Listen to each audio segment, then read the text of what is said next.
By talking with someone who has already been there, it'll make your trip that much more enjoyable. It's the same thing with life.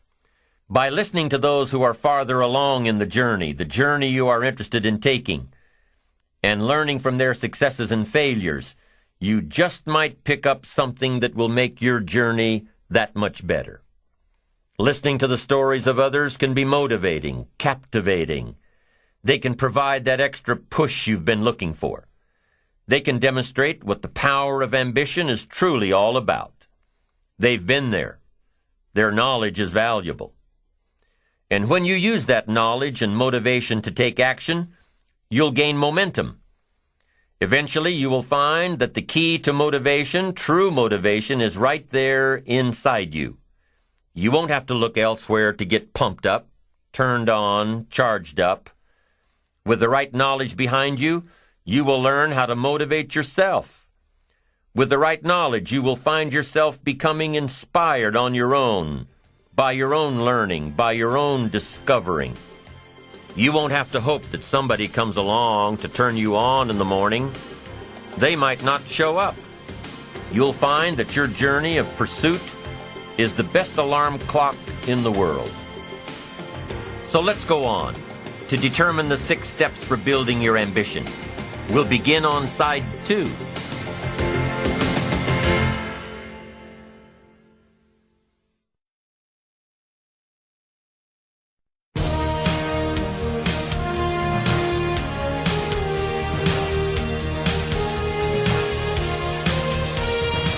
Joseph Epstein wrote a book called Ambition. In his book, Epstein defines ambition as the fuel of achievement. He says that everybody has a need for achievement, to do well, to get somewhere in life, to be better, to achieve. Achievement means moving forward, and in order to move forward, you must be motivated, inspired, ambitious. You must have dreams and goals that create ambition, good ambition, positive ambition.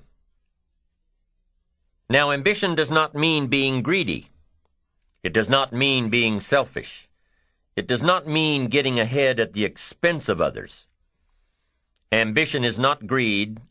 Ambition is not avarice, an all-consuming desire for wealth. Ambition is not hoping you can win at the expense of others. Do you suppose Judas was ambitious? He ended up with 30 pieces of silver, a fortune in those days. Was Judas successful because he had all that money? No, Judas sold out. Was Judas happy when it was all over with? No. The money didn't make him happy. What he did to get the money certainly didn't make him happy. What Judas became in the pursuit of his fortune caused him to end his own life. What drove him was not ambition. Ambition is not greed. Ambition is an eager desire to achieve, an eager desire to get ahead in life, to do more for your family, to prosper in health, wealth, and relationships. Now, desire does not always translate into ambition. Desire is what you want for yourself. A bigger house, a better car, a fatter bank account, a better life. I desire to have these things. Ambition is how you get there. Desire is sometimes healthy. Desire is sometimes unhealthy. Desire might say, I want the tallest building in town. The destructive side of desire might urge you to tear all of the other buildings down. I guess that's one way to do it. You might get away with tearing down the first one and maybe the second one. But in your desire to tear them all down, sooner or later, some guy is going to be standing out in front of his building saying, I'm on to you. Get out of here. And pretty soon you're no longer known as a builder. You're known as a destroyer. Now, the second way to have the tallest building in town is to see it, dream it, and plan it, and put your team on it, work on it. Go through all of the steps to get there. Do it right. Have the ambition to be the owner of the tallest building in town, and go through all of the right steps to get there. if you really want it and have the skills to do it and the patience to weather all of the storms, your ambition will lead you there. Having the ambition to do what it takes to get you where you want to go is good. Ambition is creative and constructive. Ambition is an expression. It's something inside of you want to express in a positive way. I'm sure you have dreams of accomplishing great things. Are you ambitious enough to realize these dreams? Are your dreams strong enough to pull you toward your future? Are they vivid enough to see the end result now? Are they worthy of doing until you get there? What are your reasons for creating these dreams? Reasons vary from person to person. I bet if you did a little soul searching, you could come up with a fairly strong list. The list of reasons. Why is it so important to achieve these dreams? What are you trying to express? These reasons for accomplishing great things are different for everybody. There are personal reasons, sometimes uniquely personal reasons. Some people do well for the recognition. Some people do well because of the way it makes them feel. They love the feeling of being a winner, and that is one of the best reasons. Once in a while I hear someone say, "If I had $1 million, I'd never work another day in my life." Hey, that's probably why the good Lord sees to it that he doesn't get his million, because he would just quit. Family is another reason, a motivator for doing well. Some people do extremely well because of other people, and that's a powerful reason. Sometimes we will do something for someone else that we would not do for ourselves. I know a lady who was getting back on track from financial disaster. Even though she didn't have much of anything left, her primary motivator was to keep her daughter in private school, an expensive one of the best in the country. Although her goal was to financially surpass where she was before her economic fall, her main reason to work all of those extra hours was to give her little girl the best possible education. As you can well imagine, wanting to do something for someone else led her to all sorts of other accomplishments as well. How fortunate are the people who find themselves greatly affected by someone else. It's powerful. What has you getting up early, hitting it hard all day, and staying up late? What has you inspired? What are your reasons for doing well? What's at the core of your quest? What is the power behind your ambition? Think about it. Jot it down. Do some soul searching. Define your reasons so they will work better for you.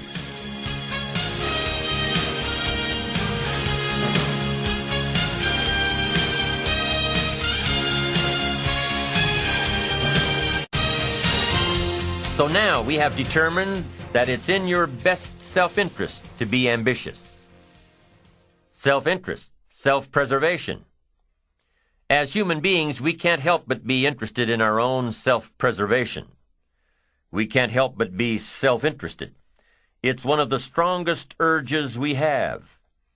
Interested in our preservation, interested in our development, interested in our success. There's certainly nothing wrong with self-interest, but here's the clue. Self-interest must be enlightened as to what truly serves us best. When I found out that self-interest was okay, that was a big relief to me. Now, we're not talking about selfish. We're talking about self-interest. Self-interest needs to be educated, enlightened. Self-interest is willing to be benefited by service to others, not at the expense of others. Self-interest at the expense of others starts to be greed, evil, hoping you go up as someone goes down, hoping to attain while someone else loses. I win, you lose. We call that the beginnings of evil, the dark side of our nature, wishing to benefit at the expense of others. Enlightened self-interest wishes to benefit at the service of others. A friend of mine tells this little story about a person she hears from about every 3 months or so. This guy calls to solicit money for food baskets for homeless families. She's happy to give her money to them. She was unfortunately homeless for a short period of time, and she knows the position these people are in. This group is legit. She checked them out. But after the second or third time this guy called, same guy, after the second or third time he called, she started talking to him about other stuff. Turns out this guy is broke, living in a hotel, looking for any construction job he can find. Any job at all. But what's unique about this guy is that he donates 2 or 3 hours a night, every night, to call people and get money to feed the homeless. Every night, from his hotel room. Now, most people would say this guy should use those hours every night to work a second job or a third job. But while he's way down on the ladder of success, he feels it's important to help those less fortunate than he is. He has a roof over his head. He makes enough to feed himself. And my friend says that every time she talks to this guy, every 2 or 3 months, he's doing better. He's digging himself out of debt. He's starting to save money. He thinks he'll be able to move into an apartment in another month or 2. Now, recently an interesting thing happened. My friend was talking with an associate of hers. She's single, lives in a big house, needs to find a handyman to help her out on a regular basis, someone who can build an addition onto her house. So my friend told her about this guy. The only reason this guy ended up being hired was that my friend's associate was touched by his dedication to service, while he, himself, was down and out. Service. Success at the service of others. Now, this guy isn't rich by any stretch, but through my friend's network, he now has constant work, doing things around several people's houses. And now he's in a place of his own. And guess what he does every night? He's still making phone calls to get money to feed the homeless. What great character this man has. Enlightened self-interest leads to wealth. Self-preservation leads to poverty. Somebody says, well, I can't be concerned about other people. I have to pay attention to myself. Well, then you'll always have to. Somebody says, I can't be concerned about other people's bills. I've got enough worries trying to pay my own. Well, then you'll have to worry about them for the rest of your life. The best way to get that monkey off your back is to turn your attention around. Once I understood some of this stuff, I'm telling you, it revolutionized my whole life. Now, self-interest is okay, yes, but here's what self-interest must be if you truly want to be happy. It must be enlightened. It says, don't keep your attention on yourself if you want your life to work out well. Turn your attention to others. In your own self-interest, be enlightened. Truly act in your own self-interest by making an investment in service to others. Next, if you wish to receive, now there's nothing wrong with wishing to receive. It's part of self-interest. But here's the enlightened part. If you wish to receive, you must give. Some people say, if you give, it's gone. No. Not if you're educated. If you're stupid, yes, it's gone. But if you're enlightened, chances are, if you give, you've invested. And what do we expect an investment to do? Return. Get back what you put out? No. We expect it to return multiplied. Bigger. Greater. Better. My father taught me way back, son, always do more than what you get paid for. Now, some individuals might argue with that. They'd say, no, you're going to mess up the whole program. I know they're wrong. In my own self-interest, I did what my father taught me, to always do more than I got paid for. Why? To make an investment in my future. Do more than you get paid for to make an investment in your future, and it's paid off for me. If you're wanting that big promotion, are you going to go up to your boss and say, "Just give it to me. I'll work harder if you just give me that promotion"? No, it doesn't work that way. You've got to do more in your current position so that you get noticed, so you stand out from everybody else. So the boss says, "Hey, we've got this position opening up, and I think we should give it to Nancy. She does so much more than we expect. Just imagine what she'll do if we give her this promotion." You've got to do more than you're paid for. You've got to. It's an investment in your future. It's one thing to make a sale. I'm telling you, if you make a sale, you'll make a living.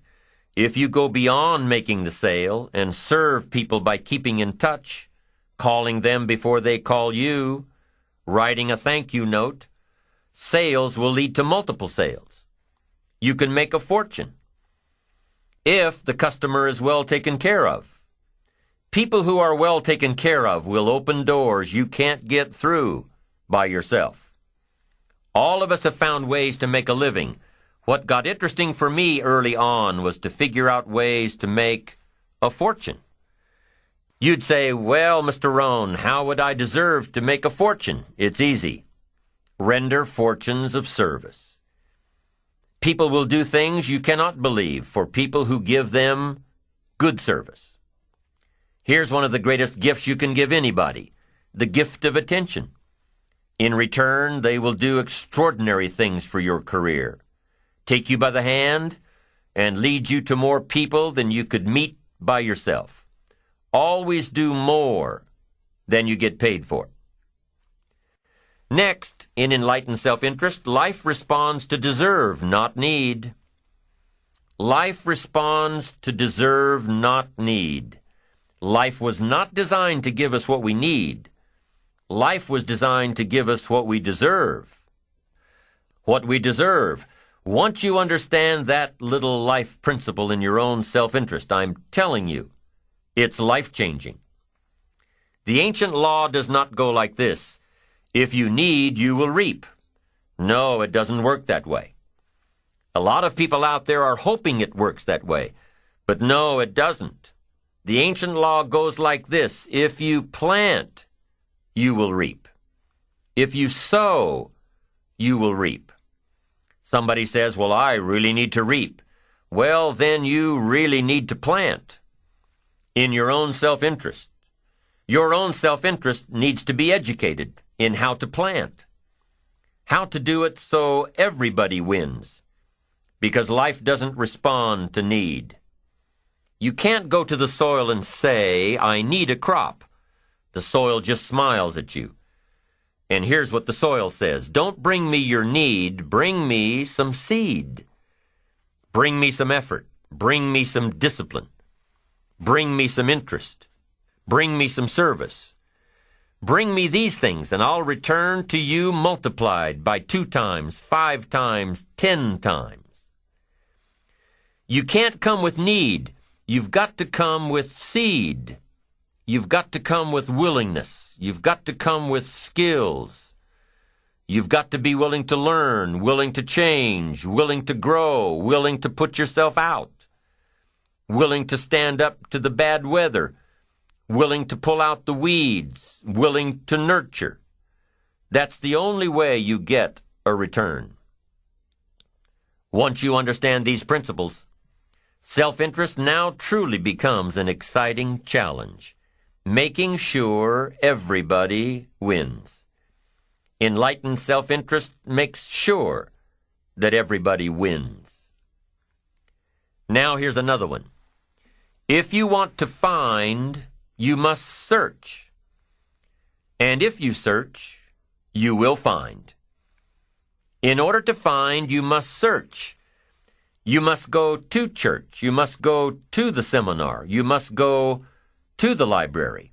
You've got to go to the bookstore. You've got to go to the class. You've got to go to the training. You've got to go searching. Why? If you search, you will find. You'll find ideas. You'll find inspiration. You'll find hope. You'll find contacts. But you've got to be out there, on the search, on the look.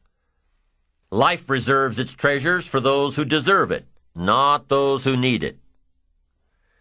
Enlightened self-interest, giving so that you will receive, searching so that you will find, making sure that everybody wins all the way around. Enlightened self-interest needs to be educated. Enlightened self-interest says, I will learn that life is not just the passing of time. I will learn that life is the collection of experiences, ups and downs, highs and lows, laughter and tears. You must decide to act. You must have the discipline to act. Now here's what's important about discipline. One discipline affects another discipline. All disciplines affect each other. In fact, here's a good philosophical phrase. Everything affects everything else. Nothing stands alone. Don't be naive and say, this doesn't matter. Of course it matters. It all matters. Some things may matter more than others, but everything matters. If you'd rather sleep in than go for a walk around the neighborhood, pretty soon it will matter. If you'd rather spend your money instead of saving it, pretty soon it will matter. If you'd rather put off a letter to an old friend instead of corresponding regularly, pretty soon it will matter. If you'd rather work late every night instead of going home and spending time with your family, pretty soon it will matter. It all matters. Every letdown affects the rest. If you won't walk around the block, you probably won't eat right. And you probably won't buy the books. And you probably won't attend the seminars. And you probably won't spend your money wisely. And after years of this, it all adds up. So the key to reversing this process is to start picking up the disciplines. It does matter. It all matters. Now, here's the positive side. Every new discipline affects the rest. Every new discipline makes a difference. That's why action is so important. The smallest action, the least action, the action that you won't think will matter, it all matters. Take it. Because when you start accomplishing and the value starts to return, you'll find inspiration to do the next one and the next one and the next one. If you start walking around the block, it'll inspire you to start eating right. You start eating right, it'll inspire you to get a book. You get a book, and it'll inspire you to get a journal. You get a journal, and it'll inspire you to develop some skills. Disciplines affect each other. Lack affects the rest of your life. The key is to diminish the lack. One of our greatest temptations is to just ease up a bit, to do just a little bit less than you're capable of, to take a little break. Somebody says, it'll just affect my sales. No, it'll affect your consciousness. It'll affect your philosophies. It'll affect your home life. It'll affect everything. No, you can't ease up a bit. That's what vacations are for. When you're at work, work. When you're on vacation, rest. Wherever you are, be there. If you think about vacation when you're at work, you'll surely think about work when you're on vacation. You'll just mess it all up. So be disciplined. Get involved. Do all that it takes to get the job done. Get your health back. Get your bank account where it's supposed to be. Get your family in order. Get disciplined, be disciplined every day. When you set up the disciplines that give your life structure, miracles can happen, multiplied. And I'm telling you, anybody who wants to make a drastic change in their income can do it. I was broke at age 25 and a millionaire at age 31. Everything around me was the same. I changed. I refined my philosophy. I read the books. I took the classes. Started looking at life a little differently? I'm telling you, it works. Now, there are 6 principles of building ambition that we will discuss as we go through this program. These principles work together, creating and directing energy. Directing your energy toward achievement. Directing your energy toward self-expression. Right now, we'll touch on the 6 principles in definition only, and later in the program, we'll get into each one separately. Here they are, the 6 principles of building ambition. Number 1, positive self-direction. Knowing who you are and where you want to go. Accumulating the knowledge and being prepared for opportunities that come your way. Number 2, self-reliance. Taking responsibility for your own life. Taking responsibility for whatever happens to you. Knowing that you have made the conscious decisions that are now affecting your life. That what's happening in your life is the direct result of your activity. Counting on you. Number 3, self-discipline. Ambition at the daily level, knowing that you can reach your goals one step at a time, one day at a time, one activity at a time.